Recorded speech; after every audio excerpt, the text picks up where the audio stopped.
नमस्कार मित्रांनो, दिव्य संस्कृती या चॅनलवरती आपणा सर्वांचे स्वागत आहे. मित्रांनो, आज आपण ऐकणार आहोत एक अशी कथा जी फक्त सणाची माहिती नाही तर आपल्या संस्कृतीचा आत्मा आहे. गुढीपाडवा, मराठी नववर्षाची सुरुवात. पण तुम्हाला माहिती आहे का, हा दिवस इतका पवित्र का मानला जातो? ही फक्त परंपरा नाही, ही कथा आहे सृष्टीच्या सुरुवातीची. पुराणानुसार एक वेळ अशी होती जेव्हा काहीच नव्हतं. ना आकाश, ना पृथ्वी, ना सूर्य, ना चंद्र. सगळीकडे फक्त अंधार होता. त्या अनंत शांततेत एक शक्ती होती, ती म्हणजे ब्रह्मशक्ती. आणि त्या ब्रह्मशक्तीतून प्रकट झाले सृष्टीचे निर्माण करता ब्रह्मदेव. असे सांगितलं जातं की चैत्र महिन्याच्या शुक्ल प्रतिपदेच्या दिवशी ब्रह्मदेवांनी सृष्टी निर्माण करण्यास सुरुवात केली. तोच दिवस म्हणजे गुढीपाडवा. मित्रांनो, विचार करा, आपण जे नवीन वर्ष साजरं करतो ते फक्त कॅलेंडर बदलत नाही, तर ती सृष्टीच्या जन्माची आठवण आहे. त्या दिवशी ब्रह्मदेवांनी वेळेची सुरुवात केली. दिवस रात्र निर्माण केले, ऋतू निर्माण केले, जीवन निर्माण केलं. म्हणूनच गुढीपाडवा हा दिवस नवीन सुरुवात, आशा आणि सर्जनशीलतेचा दिवस मानला जातो. मित्रांनो, पण ही कथा इथेच संपत नाही. गुढीपाडव्याशी संबंधित आणखीही बऱ्याच कथा आहेत. ती म्हणजे प्रभू रामचंद्रांनी आपला 14 वर्षाचा वनवास संपवून आणि लंकाधिपती रावणाचा वध केल्याच्या विजयाने उत्साहित होऊन अयोध्या नगरीत थाटामाटात प्रवेश केला. तो चैत्र शुद्ध प्रतिपदेचाच दिवस. म्हणून अयोध्येतल्या नगरवासियांनी आपल्या निवासस्थानावर गुढ्या उभारून जो आनंद उत्सव मोठ्या उत्साहाने साजरा केला, त्या दिवसाची आठवण म्हणून आजही चैत्र शुद्ध प्रतिपदेला आवर्जून गुढी उभारली जाते. मित्रांनो, या कथेत एक खोल संदेश दडलेला आहे. राम म्हणजे धर्म, रावण म्हणजे अहंकार आणि गुढी म्हणजे धर्माचा विजय. म्हणूनच गुढी उभारताना आपण मनात एक संकल्प करतो, आपल्या आयुष्यातील वाईट सवयींवर विजय मिळवण्याचा आणि आपल्या चांगल्या गोष्टींची सुरुवात करण्याचा. तसेच गुढीपाडवा हा हिंदू नववर्षाचा दिवस. या संदर्भात एक पौराणिक कथा देखील सांगितली जाते. ती अशी: प्राचीन काळी चेदी देशात वसू नावाचा राजा राज्य करत होता. त्याच्या कारकिर्दीत सारी प्रजा सुखी समाधानी होती.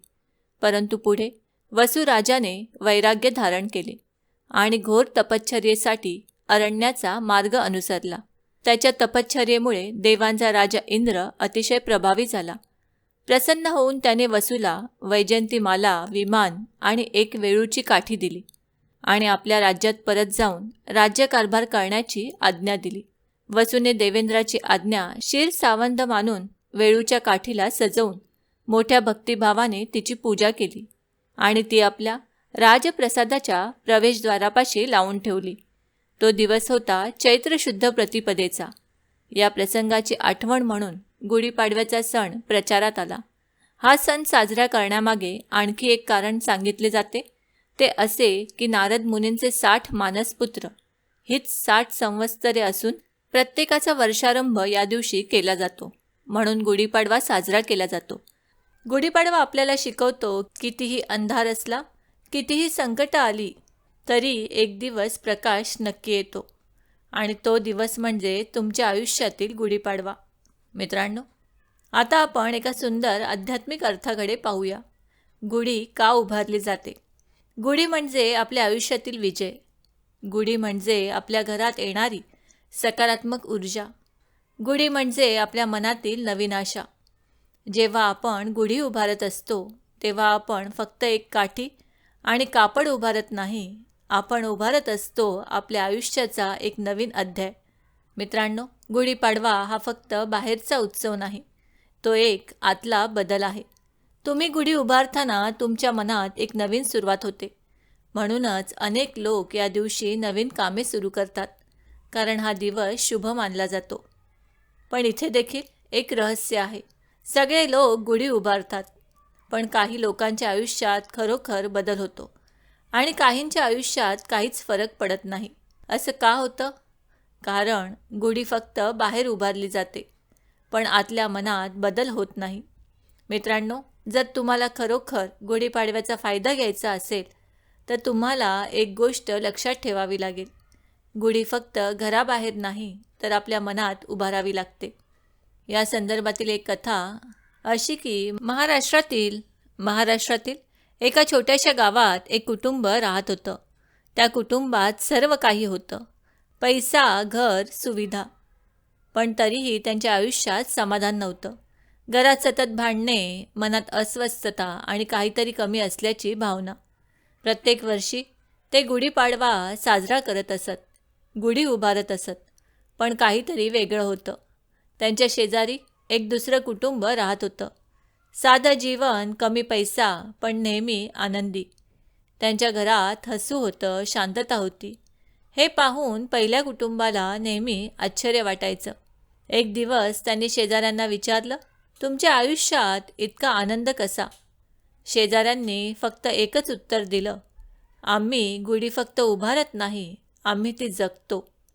मित्रांनो, हे ऐकून ते थोडे गोंधळले. गुढी जगतो म्हणजे?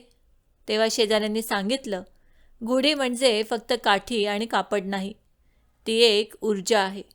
जेव्हा आपण श्रद्धेने गुढी उभारत असतो तेव्हा आपल्या घरात सकारात्मक ऊर्जा निर्माण होते. पण जर आपण ती फक्त परंपरेसाठी उभारली तर तिचा खरा परिणाम मिळत नाही. मित्रांनो, यालाच आपण आजच्या भाषेत एनर्जी व्हायब्रेशन असे म्हणतो. आपल्या घरात जे वातावरण असतं तेच आपल्या आयुष्यावर परिणाम करतं. जर घरात राग असेल तर नकारात्मक ऊर्जा वाढते. जर घरात प्रेम असेल तर सकारात्मक ऊर्जा वाढते. मित्रांनो, गुढीपाडवा हा दिवस आपल्या घरातील एनर्जी रिसेट करण्याचा दिवस आहे. त्या दिवशी तुम्ही काय विचार करता, कसा भाव ठेवता, ते पुढच्या संपूर्ण वर्षावर परिणाम करतं. म्हणूनच या सणातून आपल्याला एक मोठा संदेश मिळतो. तो म्हणजे नवीन सुरुवात करण्याचा, धैर्य ठेवण्याचा, जुने दुःख विसरण्याचा आणि नवीन आशा घेऊन पुढे जाण्याचा. गुढी उभारताना आपण फक्त एक परंपरा पाळत नाही, तर आपण आपल्या आयुष्यात विजय आणि सकारात्मकता आमंत्रित करतो. आता तुम्ही स्वतःला एक प्रश्न विचारा, या गुढीपाडव्याला तुम्ही फक्त गुढी उभारणार आहात की तुमच्या आयुष्यात एक नवीन सुरुवात करणार आहात? जर तुम्ही मनापासून एक संकल्प केला तर हा सण तुमचं आयुष्य बदलू शकतो. म्हणून मित्रांनो, या गुढीपाडव्याला एकच संकल्प करा की आपण सकारात्मक राहू, प्रयत्न करत राहू आणि कधीही हार मानणार नाही. कारण खरा विजय तोच असतो जो आपण आपल्या आयुष्यात मिळवतो. आणि जर तुम्हाला ही कथा आवडली असेल तर लाईक करा, शेअर करा आणि अशाच पौराणिक कथा ऐकण्यासाठी चॅनलला सबस्क्राईब करा. तुम्हा सर्वांना गुढीपाडव्याच्या हार्दिक शुभेच्छा. तुमचं नवीन वर्ष आनंद, समृद्धी आणि यशाने भरलेले जाओ. श्री स्वामी समर्थ. श्री गुरुदेव दत्त. ओम नमो भगवते वासुदेवाय नमः.